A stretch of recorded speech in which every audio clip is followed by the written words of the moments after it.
Bom dia, mais uma vez. Obrigada a todas e todos que estão aqui. Obrigada para quem está no online, que vai assistir em algum momento.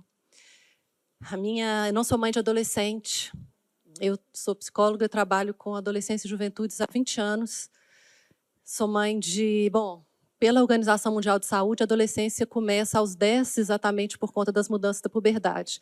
Dia 14 de abril, meu mais velho faz 10, então eu sou quase mãe de adolescente, pelo critério da Organização Mundial de Saúde. Se eu pegar o critério do Estatuto da Criança e do adolescente é de 12 a 18, então eu ainda teria mais uns 2 aninhos. Se eu pegar pelo critério da língua inglesa, dos teen, 13 para frente, 13 não há dúvida, né, gente? Mas, às vezes, 10, 11, 12, a gente ainda vê aí um pouco do que a Dantas trouxe dessas fases de preparação. O que eu trouxe aqui para a gente conversar um pouquinho hoje, nessa manhã? Dentro desse meu lugar de fala, que não é um lugar de mãe, é um lugar de profissional, de especialista, vamos dizer assim, eu trouxe algumas reflexões nessa linha das pontes. Nas pontes entre o que os adolescentes falam e o que as famílias escutam. Porque, às vezes, os adolescentes falam umas coisas e as famílias escutam outras. Então, essa distância, às vezes, entre o que é dito e o que é entendido, é um pouco do que eu vou tentar hoje trazer aqui para a gente discutir a partir de algumas reflexões sobre a contemporaneidade que está aí subjetivando e atravessando os nossos filhos. Para eu falar mais alto? Sério? Ai, gente, eu gosto de palco, eu não sou igual a Lentes que não gosta, não. Eu gosto, mas assim, eu gosto de palco para arte, para falar eu gosto de ficar perto. Mas tudo bem. Está perto porque também o povo lá do fundo vê melhor. Tá bom, valeu. E então eu trouxe algumas reflexões. Eu não sei mexer naquele trem, eu preciso falar assim, Matheus, passa. Pode passar. Para a gente começar, pensando nisso, pontes entre o que os adolescentes falam e o que as famílias escutam. Bebel, você não usou esse aqui, né? Vou usar, então. Algumas lentes sobre as maternidades contemporâneas, só para a gente pensar na gente. E aqui eu estou super incluída, porque sou mãe nesse mundo de hoje. Pode passar. A primeira, que está aí para a gente pensar, é como, com Sartre, cada pessoa carrega dentro de si uma época, assim como cada onda do mar carrega em si todo o mar. Então, de alguma forma, cada uma de nós aqui traz dentro de si, do jeito como está tentando sobreviver a esse mundo em transição, características de todo um tempo em que a gente vive. E a minha reflexão aqui vai ser hoje para discutir que tempo é esse. O que são os dias de hoje? O que nós estamos atravessando e vivendo? Então, vamos pensar nisso. Assim como todas nós estamos envolvidas nesse tempo de hoje. O que nós temos? Vamos lá, passa mais uma. Para ser mãe, tem uma característica, passa mais uma para mim. Matheus, amado, passa mais uma para mim. Isso. Esse aqui, eu acho que a Lente já trouxe isso na nossa fala de abertura. Trabalhar com mãe é sempre muito delicado, porque há um estilo de produção de conteúdo destinado à maternidade absolutamente prescritivo e aprisionador. Então, nós que somos mães atuais, vocês são a primeira geração de mães de adolescentes que viveu o fenômeno do boom de produção de conteúdo sobre maternidade consciente. As mães de quem está hoje com 30 anos ou de quem está com 25 para cima não pegou esse tanto de livro que a gente leu, esse tanto de encontros, esse tanto de sites, esse tanto de blogs, esse tanto de falas sobre maternidade que nós pegamos. Então, se a gente vai fazer uma análise histórica, a gente vai observar como que as produções de discurso sobre maternidade mudaram e que de uns 20 anos para cá, pegando aí ano 2000, mais ou menos, há uma proliferação de discursos e de falas sobre maternidade e que vários são prescritivos e aprisionadores. Então, ser mãe hoje é estar nesse dilema entre a partilha de sabedorias, que é o que a gente tenta fazer. Quando a gente escreve no Meu Adolescente, a gente se implica, a gente fala das nossas dores, a gente fala do que a gente aprendeu, a gente fala das nossas dificuldades. Aqui tem uma galerinha aqui que é do grupo da minha filha. Esses dias mandei áudio chorando sobre acompanhamento para casa, não estou sabendo mais, me ajuda aí, pelo amor de Deus. Né? Porque a partilha de sabedorias, ela promove encontros e ela promove cura. O aprisionamento prescritivo, ele tira de cada uma de nós a própria sabedoria. Então, mas todas nós aqui estamos vivendo e sendo atravessados por esses dois tipos de discurso o tempo inteiro. E aí a gente fica o tempo inteiro na dúvida: estou acertando, estou errando, estou acertando, estou errando e acertando, quanto mais, quanto menos. Então, também que a gente tenha a tranquilidade e a humildade de saber que o que a gente vai oferecer para os nossos filhos é o PF. A lagosta, o camarão, eles vão poder comer pela vida, com outras relações, com outras pessoas. Mas o que mãe oferece é o PF do dia a dia, que nutre, que alimenta e que faz seguir. Mas que talvez outras relações, pensando nessa metáfora, de outros restaurantes, outras possibilidades relacionais que eles vão ter ao longo da vida, vão oferecer outros nutrientes afetivos. Na vivência da Dantas inicial, que ela trouxe a figura da professora, eu trouxe a figura de um professor hoje, simbolicamente. Quer dizer, olha como nós estamos trazendo aqui coisas para além do PF, mas que a gente faça um PF nutritivo, mas que a gente reconheça PF também. E tudo bem. E tudo bem, na certeza de que vão ter outras experiências pela vida. Né? Então, para a gente ter cuidado com isso. Passa mais uma para nós. E aí, também adoro para a gente pensar, quando a gente está dirigindo, né, a gente precisa de olhar no retrovisor para fazer algumas manobras. Mas se a gente olha só para o retrovisor e não olha para frente, o que acontece? A gente bate o carro. Então, a gente precisa de olhar para o nosso passado, a gente precisa de revisitar as nossas dores infantis, a gente precisa de revisitar a nossa adolescência interior, mas para organizar a nossa ida para frente. Porque se a gente ficar só com o olho no retrovisor, a gente bate o carro. E a gente está num mundo que a gente tem que estar alerta ao que está na frente, ao que está vindo pelo lado, a um outro motorista que está vindo assim. Então, a gente tem que saber a dimensão também de olhar para o passado, mas para quê? Para ir para frente, para dirigir. Porque senão também a gente entra numa noia e fica só lá atrás e a coisa não anda. Faz sentido? Então, vamos lá. Isso para a gente pensar nas mães. Pode passar a mão para mim. E aí eu trouxe também. O Netflix podia me pagar uma viagem, porque o Netflix vai aparecer tanto nesse PowerPoint que eu estou fazendo um jabá gratuito para o Netflix. Né? Devia estar me patrocinando. Mas, enfim, esse documentário do Método Stutz está no Netflix, estou super recomendando, acho que é um ato importante assistir esse filme, por várias coisas, mas eu peguei essas 3 frases, esses 3 pontos que eu vou marcar aqui, que eu acho muito bom. O Stutz é um psiquiatra americano, enfim, aí depois vocês descobrem lá no Google e no YouTube, mas ele vai falar assim, o que não tem saída na vida? A dor, a incerteza e o trabalho constante. Isso no momento em que ele estava dialogando com o Jonah Hill, Jonah Hill, assim que fala? Que é o cara que faz o filme junto com ele, né? Que foi paciente dele, enfim. E quando ele está dizendo assim que ele está já mais velho, mas que ele segue se trabalhando. Não há momento em que a gente está pronto. O trabalho existencial, o trabalho emocional, ele é eterno. Então, isso para a gente pensar enquanto mãe.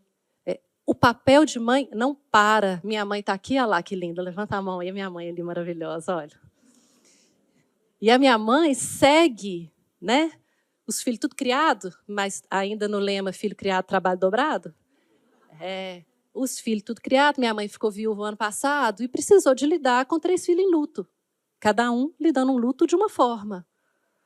O papel de mãe dela estava paralisado ou ela precisou de seguir no trabalho constante de uma mãe viúva agora, que ela nunca tinha sido antes? Percebem? Não tem um momento em que para o trabalho de crescimento, não tem um momento em que para, que a gente já está pronta. Isso é da vida. Isso é da vida. A dor. Não tem como, não existe uma vida sem dor. Dor faz parte da vida. A incerteza. Não tem como a gente ter certeza de tudo. Incerteza faz parte da vida. Ter isso acalma o nosso coração e nos dá força para seguir seguindo. Então, eu acho que vale a pena a gente ter isso. Assim. Não é à toa que as famílias de antigamente queriam ter um médico e um padre, não era assim? Para acalentar as dores e cuidar das dores físicas e das dores emocionais, porque isso é da vida. Então, também, nos acalmemos enquanto mães, porque não para. Não tem um ponto de chegada. O trabalho é constante, é eterno. Né? E agora nós vamos falar dos filhos um pouco. Pode passar. Agora a gente vai falar um pouco das adolescências. Vamos lá. Primeira coisa que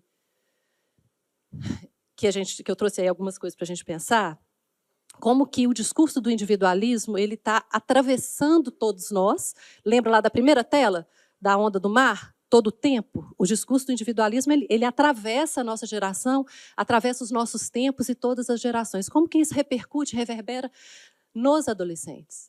Aqui a gente estou com duas referências. Esse livro que eu adoro muito, Histórias da Adolescência, do Maurício Sandolfo, da Anne Mancelan, e a Esther Perel. Esther Perel também está aí nas redes sociais, tem várias TED Talks muito maravilhosas, é uma dica. E eu partilhei nas minhas redes esses dias uma fala da Esther Perel sobre os adolescentes se autodiagnosticando com ansiedade através dos vídeos do TikTok. Né? Que todos eles estão falando que estão ansiedade, porque se você mexe o cabelo assim, o vídeo é esse, se você mexe o cabelo assim, você tem ansiedade, se você tem não sei o quê, como que há uma proliferação, estou gostando dessa palavra hoje, de vídeos sobre saúde mental no TikTok, direcionado a adolescentes, e que eles estão fazendo autodiagnósticos e, muitas vezes, se patologizando individualmente diante de um mundo em crise. E ela vai dizer assim, a crise da saúde mental ela não pode ser individualizada. Se você observar um jovem diante de um contexto de crise climática, de guerra, de escassez, eu vou falar várias dessas coisas aqui, do neoliberalismo acirrando a competitividade até o último fio de cabelo. Se ele não está ansioso, é que está estranho. Então, ela vai falar assim, como é a nossa tarefa dos adultos desindividualizar os adoecimentos e oferecer estratégias reflexivas coletivas para que esses adolescentes possam atribuir sentido ao que está acontecendo no mundo, e você vai ter um mundo em crise com pessoas lidando com esse mundo. E não pessoas em crise e o mundo vai muito bem, obrigado, porque essa é a farsa que está sendo construída. Então, quando a gente vai pensar em saúde mental, individualizar os sintomas e descontextualizar a produção desses sintomas do momento contemporâneo é um jeito de fragilizar as possibilidades de cura. E aí, o enfrentamento a toda essa crise da saúde mental não se dará também individualmente. Por isso, ter professores, por isso, ter redes de mães, porque é no diálogo, é nas redes, é nas construções coletivas que nós vamos construir sentidos e resistências e possibilidades para dar conta do mundo tal qual ele está. Faz sentido o individualismo? E no Histórias da Adolescência, eu estava falando de um capítulo específico, a Lente falou comigo assim, seu PowerPoint tem 500 referências, não vai dar conta no tempo. Já liguei o turbo e vou dar, você viu, né? Já olhei o relógio, já virei ele para mim mesmo. Tem um capítulo sobre dependências patológicas, que é exatamente as dependências em drogas, as dependências em telas, as dependências e as relações alteradas com o alimento.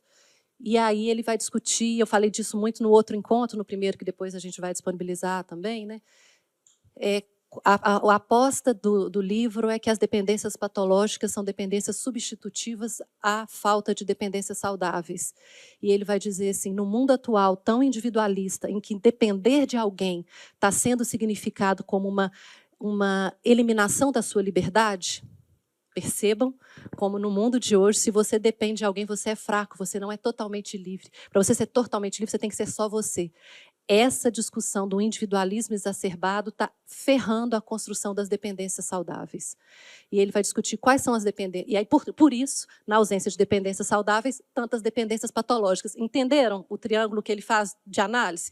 E aí, o que ele vai fazer? Quais são as dependências saudáveis? A dependência de uma criança em relação aos pais, a dependência do adolescente em relação tanto à família quanto ao grupo de pares, para o grupo de pares, muitas vezes, fazer a continência emocional e a autorregulação para dar conta do que está rolando, a dependência dos filhos, do casal entre si, a mutualidade no vínculo conjugal, e ele vai falar a dependência dos filhos adultos, que podem pedir apoio na família de origem quando o bicho pega, e, finalmente, a dependência dos idosos em relação aos filhos. Então, quer dizer, ele vai falar esse ciclo das dependências saudáveis, com o acirramento do individualismo, ele está em risco. E a gente tem, muitas vezes, fraquejado nas dependências saudáveis socialmente, em nome dessa construção de que você tem que fazer por seu, e aí isso gerando as dependências patológicas. Então, acho que essa é uma discussão interessante para a gente pensar quem são os nossos filhos, quem são os adolescentes de hoje. A próxima é a crise climática. Não posso não falar da crise climática. Aqui eu coloquei a foto de duas mulheres que eu acho que merecem, né? Quem não conhece, uma Eliane Brum, a outra Tatiane Roque. Tatiane Roque tem um livro que chama O Dia em que Voltarmos de Marte, nessa brincadeira com Elon Musk, né, que quer ir para Marte, porque o planeta aqui vai ter acabado. Ela falou assim: já fomos, já voltamos, o que faremos? E é uma cientista do Rio de Janeiro, para quem também fica a dica, ela tem um livro, claro, mas ela tem um podcast no Ilustríssima que dá um resumo bem bom. E o que é o argumento? Né? A Eliane Brum está aí na Amazônia, enfim, vou falar mais de Amazônia daqui a pouco. Mas da Tatiane Roque é o quê? A crise climática inverteu o nosso senso histórico. Como? Meus pais foram criados, subjetivados pela lógica da ciência e do progresso.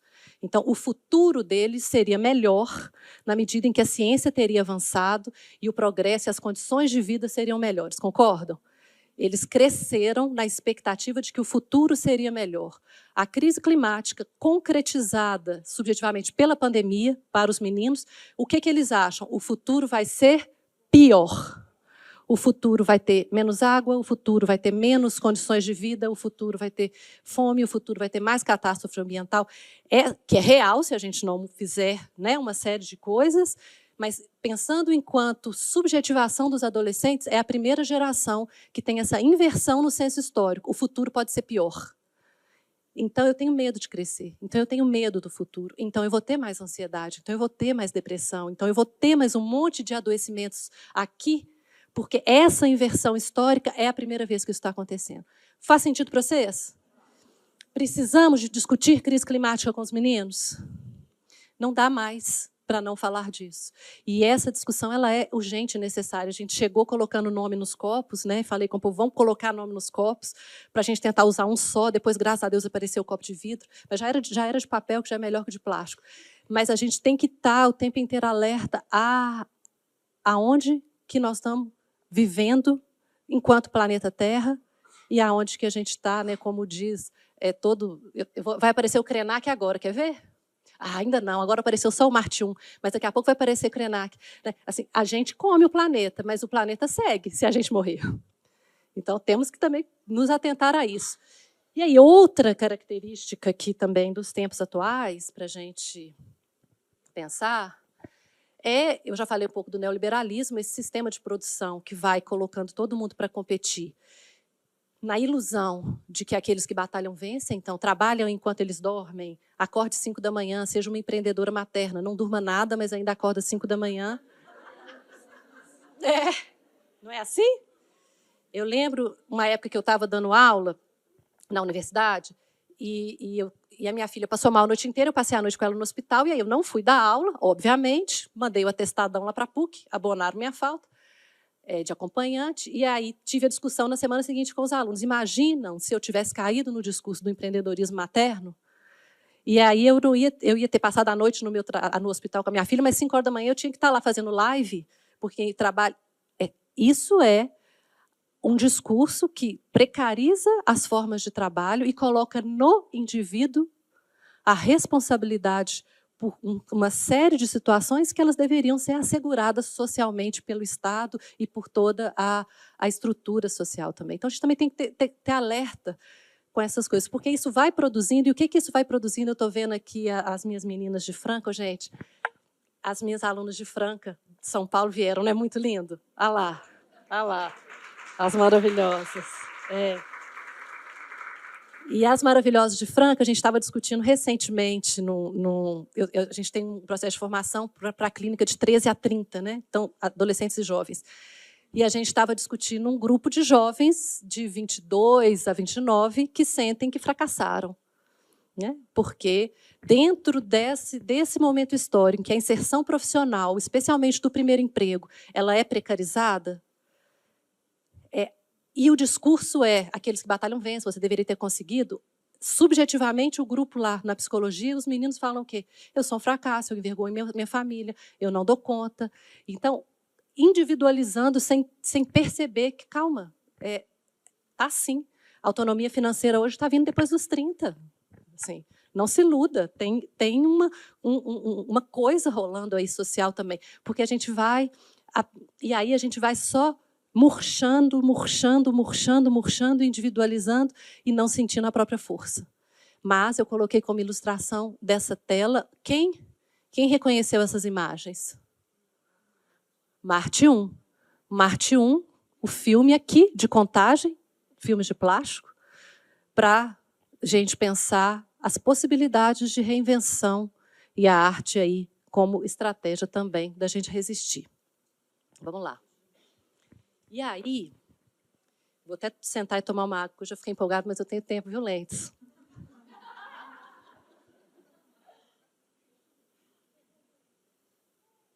Tá certo, eu tinha colocado 2 telas super cabeçudas do Povo Preciado, no final eu tirei. Por quê?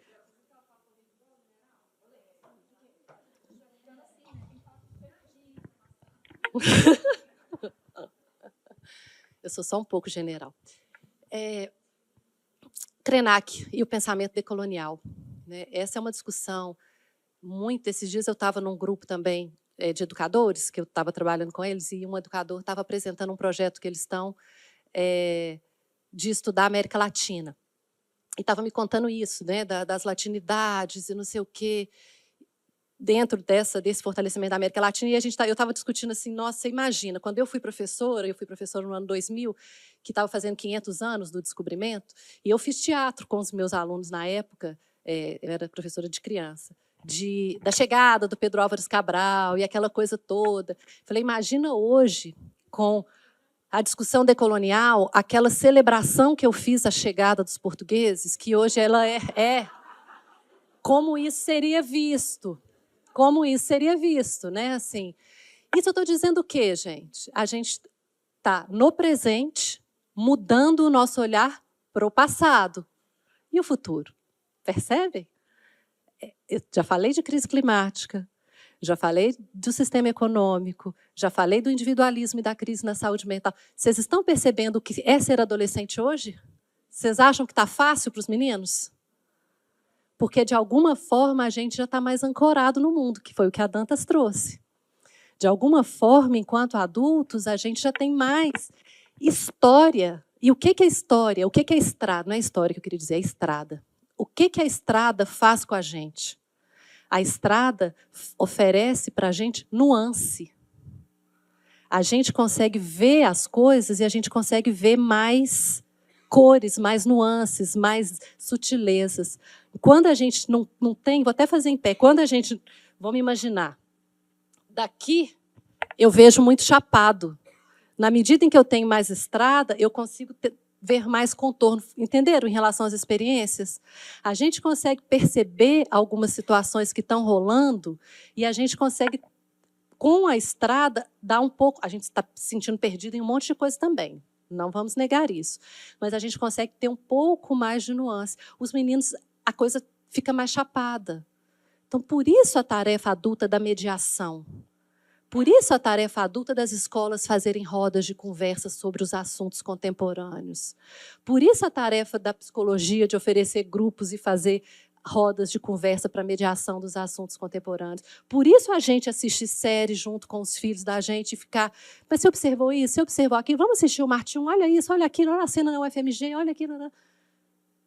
Para quê? Para ir ampliando a nuance que a estrada dá e que a gente, com a estrada, a gente pode oferecer. Então, não, volta ainda no Krenak mais. Isso aí eu acho que merece que a gente pense, assim, como que isso tem impactado, e como que as novas vozes, e aí eu acho que vale, né, como a Bebel já fez aqui a nossa inserção de classe, né, mulheres brancas, altamente escolarizadas, classe média urbana, cis, hétero, quer dizer, nós estamos num lugar muito privilegiado. E dentro desse lugar muito privilegiado, a gente se acostuma a escutar as mesmas vozes. E, de repente, outras vozes estão na cena. E aí? Né? Então, acho que isso aí é uma coisa para a gente pensar. E a gente pensar isso, a mudança no presente impactando o jeito como vemos o passado, que isso também acontece na vivência da Dantas no início. Olha que beleza. Quando a Dantas pede para vocês voltarem sendo o adulto que são hoje, as adultas que são hoje, na cena traumática da infância e dão um outro final, é isso que a gente faz em psicoterapia, né? No final das contas. É o futuro, é o presente impactando o jeito como vemos o passado para alterar o futuro. Então, isso aí são coisas para a gente pensar. E outra coisa, de novo, a Netflix podia me pagar uma viagem, outra coisa que não tem, a Bebel também já trouxe, não tem como negar que ser adolescente hoje é ser adolescente conectado. Assim. E aí é isso, assim, tá aí o Dilema das Redes, que eu acho que também é outro filme que merece ser assistido e comentado junto com a molecada. Tem como alguém aqui viver sem internet? Atire a primeira pedra quem não está viciada. Atire a primeira pedra quem não está viciada. Quando começa conversas de vício na internet, eu falo assim, atira a primeira pedra quem não está viciada. Então, assim, não são eles, somos nós, somos todas. E aí, mas lembremos que nós temos mais estrada para dar nuance. E nós temos, como nós já vivemos mais, olha isso. Como nós já vivemos mais, a gente tem mais repertório de experiências pelo tempo de vida. Isso faz com que, às vezes, uma experiência ruim, a gente consiga falar assim, não, tudo bem, pensemos nas desilusões amorosas. Ok, tô um bagaço, mas eu já vivi essa desilusão amorosa, então eu consigo saber que estou vivendo um período muito difícil, mas que vai melhorar. Quando você está vivendo a primeira desilusão amorosa, você não tem um repertório de experiência de superação prévia, então você acha que é o fim do mundo mesmo, né? Então, o que é o fim do mundo no momento em que você está vivendo que atire a primeira pedra. Quem nunca, como diz, eu sempre conto isso, porque eu acho essa cena muito maravilhosa, descendo pela parede do banheiro chorando. Mas eu escutei num consultório uma essa semana de uma adolescente que eu preciso passá-la para frente, que é muito boa. Ela falou assim, sabe aquela cena, você escutando música da Adele no carro com o vidro chovendo lá de fora? Eu falei, nossa! Eu ri, eu falei, sei exatamente. Ela estava me falando de uma dor de amor e ela usou essa imagem, sabe? Aquela cena, você andando de carro, chovendo lá de fora, você escutando música da Adele. Eu falei, sei exatamente. Muito bom. Gente, muito bom, não é muito bom escutar os meninos. É muito bom, as imagens são muito maravilhosas. Mas a internet tem toda essa potência, mas ela tem essa coisa dos algoritmos, que são quem de fato regula, que as plataformas precisam de se haver com isso. Ontem eu estava lendo, também fica a dica, a Piauí desse mês, com a entrevista com o Felipe Neto, e ele discutindo a fala dele sobre a importância das plataformas regularem. Então, que não dá para cobrar só dos governos a regulação, que também as plataformas vão ter que se haver com o dinheiro que elas ganham através dos algoritmos e que, para as plataformas, a radicalização dá dinheiro. Então, é interessante para a plataforma a radicalização. Então, aonde é que nós vamos entrar nessas discussões? Aonde que os meninos estão entrando de gaiato nessas histórias? Aonde que eles estão protagonizando? E aonde que eles estão sendo massa? Aqui também são coisas para a gente pensar, ok? Vamos para frente. Bebel também já deu uma adiantada, mas novas formas de viver os corpos e as sexualidades. Não tem retorno.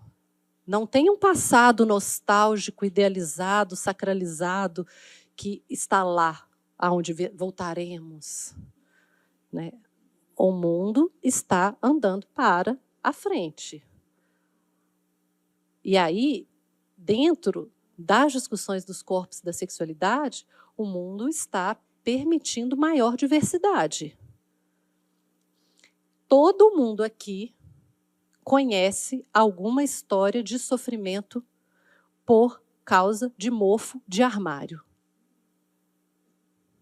Estão entendendo que armário que eu estou falando? Armário real, um beijo para o Alegra, né? Mas estamos falando de outros armários. Todo mundo aqui conhece 1, 2 ou 3 histórias de muito sofrimento por causa de mofo de armário. A pergunta que eu fiz no outro encontro, eu vou repetir. Nós queremos ser marceneiros do armário? Marceneiras do armário? E construirmos cada vez armários mais sofisticados para as pessoas ficarem dentro? Ou a gente quer construir palco com as madeiras, ou a gente quer construir cadeiras com as madeiras, ou a gente quer construir escadas para as pessoas subirem com as cadeiras. Percebem?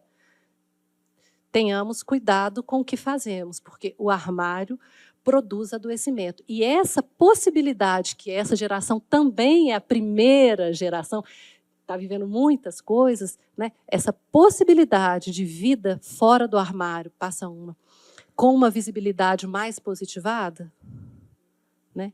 Isso é novidade. As vivências não heterossexuais com visibilidade é novidade. Fora do armário e sem estarem patologizadas é novidade. Netflix, mais um Heartstopper para Heartstopper. Lá no Instagram do meu adolescente tem um texto sobre essa série que eu escrevi com essa ilustração. Então fica fácil de vocês acharem, lá tem a dica. História de amor entre 2 jovens, com todos os dilemas e conflitos e, ao mesmo tempo, beleza, potência, acolhimento e visibilidade, né? Então, eu acho que isso é novidade para as famílias. Isso é novidade para os meninos, isso é novidade para as escolas. Oi? Não? Então, não foi aqui. Então, acho que lidar com isso não está sendo simples para ninguém.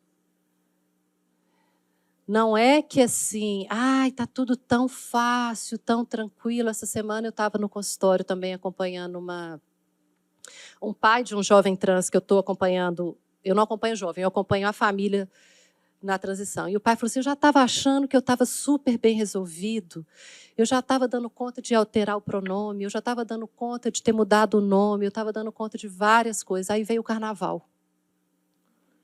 E aí saiu fantasiado. E aí eu não suportei. Real.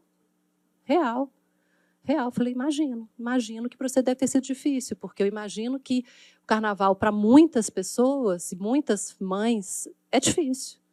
Porque os corpos no carnaval, e especialmente nesse último pós-pandemia, então ainda tinha assim, os corpos querendo muita liberdade, os corpos estão na rua de outra forma. E isso gera uma inquietação e um estranhamento. E a gente não vai simplesmente falar assim, a inquietação e o estranhamento não é legítimo, você, pai, seu transfóbico. Não. Eu falei, não, calma, falei com ele, imagino. Deve ser difícil para você mesmo, né? Em outros tempos, os corpos no carnaval circulavam de outra forma. Em outros tempos, a transição entre homem e mulher no carnaval ela era uma fantasia e era o único momento em que isso era permitido. E hoje não é disso que se trata. Então, são novas as perguntas. São novas as perguntas. Qual é a nossa tarefa enquanto sociedade diante dessas novas perguntas? Porque quando estamos em transição, e aí o livro que eu ia trazer, que é Eu Sou o Monstro que Vos Fala, do Paul Preciado, que ele vai falar da transição paradigmática que a gente está em relação a várias coisas, em relação aos assuntos da sexualidade. Em momentos de transição paradigmática, muitas vezes o que a gente vê é polarização e acirramento. Né? Então, é óbvio que nos jogos de força, em momentos de transição, você vai ter gente puxando para cá e puxando mais. Então, nós vamos ver discursos conservadores cada vez mais conservadores, do estilo mulher tem que usar saia, quer dizer, assim, né? Prescrevendo prescrevendo para as mulheres, nós estamos longe da discussão trans em alguns lugares, assim, né? Isso não pode nem falar. E também uma coisa de um certo consumo dos corpos, que eu também não sou em cima do muro, não, sou posicionado. Uma coisa meio consumo dos corpos, uma coisa meio quanto mais melhor, que eu também não acho que é legal. Assim. Aqui também tem hora que fala assim, não, isso aí está over. Que aí, quando os jovens entram com a discussão da responsabilidade afetiva, que é o assunto que eu acho que precisa ser discutido hoje em dia, assim, tá, mas qual é a sua responsabilidade com a pessoa? Você vai fazer o ghosting, né, sumir de tudo? Você não vai comunicar o que você está sentindo? Você vai... que aí, se a gente entra nas discussões de não monogamia, né, que estão talvez por aqui, nas discussões de não monogamia está toda essa discussão sendo colocada. Quais vão ser os acordos? Quais vão ser os combinados? Quais vão ser os diálogos? Porque o que já está num paradigma, às vezes os acordos já estão tácitos. Agora, o que está em transição, os acordos estão em construção. E os diálogos e as conversas difíceis precisam acontecer. Então, também eu acho que a gente precisa de entender essas coisas todas que estão por aí. E que os meninos estão nessa conversa. Né? Essa discussão de não monogamia, de trisal, de poliamor. Os meninos estão falando disso o tempo inteiro. Faremos o quê? Tamparemos os ouvidos? Ou olharemos e falaremos, isso tudo é uma loucura, nananana, vocês param com isso? Ou falamos assim, peraí, me escuta. Me escuta e me explica. Porque, assim, isso é tão novo para mim. Lá no consultório eu faço isso. Quando eu erro os pronomes, porque eu erro direto, quando eles falam umas coisas e eu não entendo o que está rolando, eu falo assim, peraí, mas me explica, o que é isso que está rolando? Né? Porque a gente precisa de aprender com eles. Assim. É um outro momento, eles chegam numa outra pegada, e tudo bem. Estou aqui para só, a expressão que eles usam, só passar pano para vocês? Não estou aqui só para passar pano, estou aqui para perguntar. E para fazer perguntas que podem mudar o rumo da prosa. Porque a tarefa adulta não é dar a resposta necessariamente, mas é fazer a boa pergunta, que vai levar a reflexão para um outro lado. Né? Assim, mas e como que é isso para o outro? A pergunta que eu sempre faço, mas como que é isso para outra pessoa que está envolvida nessa história? E como que, assim, olha, como que são as discussões de ciúme nessa história aí? Porque na minha época, a Bebel fala, eu que falo que não pode falar, e a Bebel fala, nós já estamos juntos falando isso, não pode falar na minha época, mas pode falar em alguma vez. Quando não sabia como é que eram essas coisas de ciúme, não. Como é que é isso? E vamos conversar sobre isso. Porque na hora em que o adolescente tem que explicar e falar, ele também está construindo a própria resposta e a própria reflexão. Né?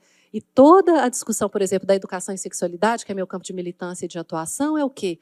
Se a pessoa já refletiu sobre aquilo antes do corpo esquentar, ela tem mais chance de discernimento de um monte de coisa. Podia sempre conversar as coisas e fazer as boas perguntas. Né?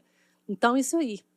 E aí é isso, nós somos mães de adolescentes em tempos de transição paradigmática. Isso é o que nós somos. Né? Como acionar saberes sem entrar na lógica prescritiva? Como construir redes de partilha, que eu acho que essa que é a conversa. E como lutar como floresta, que é um termo da Eliane Brum, que ela diz dessa força criativa que acontece nas florestas. As florestas, elas renascem, elas se renovam, elas se aglutinam e elas permitem que o fluxo da vida se renove. Como lutar como floresta pelos nossos filhos e filhas e filhos e pessoas que não são só nossas, mas que também têm direitos? Porque também eu não acho que dá para a gente lutar só pelos nossos, a gente tem que lutar pelos de todo mundo, não é assim?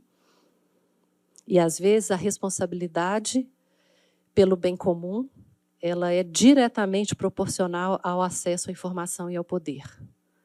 Quanto mais informação e poder, maior a sua responsabilidade pelo bem comum. Né? Estou acabando já, nem vou gastar. Então, vai sobrar tempo.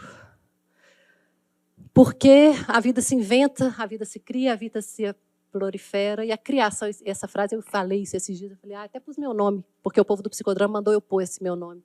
A criação nos atravessa nos encontros. A gente estava numa aula de psicodrama e a gente estava discutindo essa coisa de criar, da criatividade, e a gente cria junto, por isso lutar como floresta. E nesse texto da Eliane Brum, do Lutar como Floresta, que depois vale a pena vocês darem um Google e dar uma lida, quem não leu, que é muito maravilhoso, ela fala assim, a discussão não é mais somar as forças, a discussão é misturar as forças.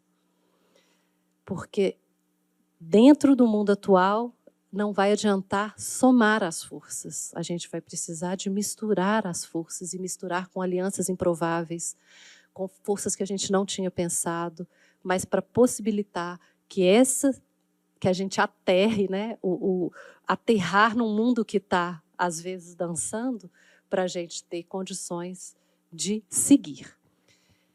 Faz sentido o mundo atual? Identificaram com o que vocês estão vivendo e vendo em casa? Sigamos sendo uma rede de partilha. Sigamos enxergando adolescências como potência. E sigamos entendendo a nossa responsabilidade coletiva. Sigamos entendendo que o nosso lugar de privilégio nos coloca com mais responsabilidade. Sigamos para o almoço.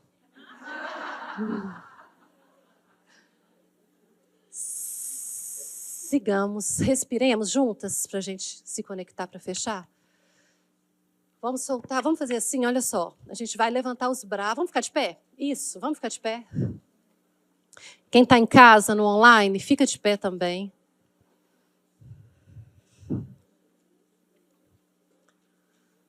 Sigamos, nós vamos fazer assim, nós vamos inspirar. Vamos ver se vocês vão ter espaço aí, mas vocês tentam. Inspirar levantando os braços. Eu vou só fazer e depois a gente vai fazer junto, tá? A gente vai inspirar levantando os braços e a gente vai expirar soltando assim. Tá? Vamos tentar. Inspirando, levantando os braços. Soltou. De novo. Soltou. Mais uma vez. Soltou. Bom almoço para todas. A gente se encontra.